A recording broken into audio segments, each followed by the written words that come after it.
اے خداوند، داؤد کی خاطر اس کی سب مصیبتوں کو یاد کر کہ اس نے کس طرح خداوند سے قسم کھائی اور یعقوب کے قادر کے حضور منت مانی کہ یقیناً میں نہ اپنے گھر میں داخل ہوں گا نہ اپنے پلنگ پر جاؤں گا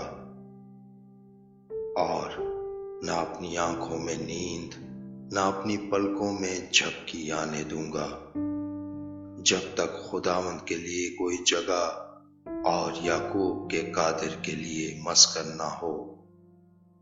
دیکھو، ہم نے اس کی خبر افراطہ میں سنی، ہمیں یہ جنگل کے میدان میں ملی، ہم اس کے مسکنوں میں داخل ہوں گے، ہم اس کے پاؤں کی چوکی کے سامنے سجدہ کریں گے۔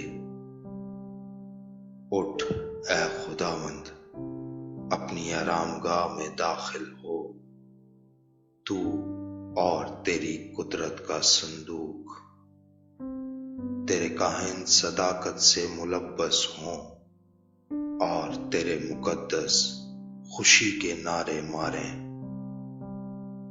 اپنے بندہ داؤد کی خاطر اپنے ممسوح کی دعا نامنظور نہ کر۔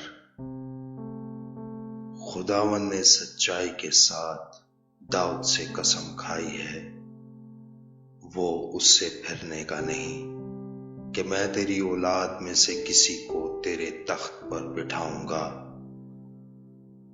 اگر تیرے فرزند میرے عہد اور میری شہادت پر جو میں ان کو سکھاؤں گا عمل کریں تو ان کے فرزند بھی ہمیشہ تیرے تخت پر بیٹھیں گے، کیونکہ خداوند نے صیون کو چنا ہے، اس نے اسے اپنے مسکن کے لیے پسند کیا ہے۔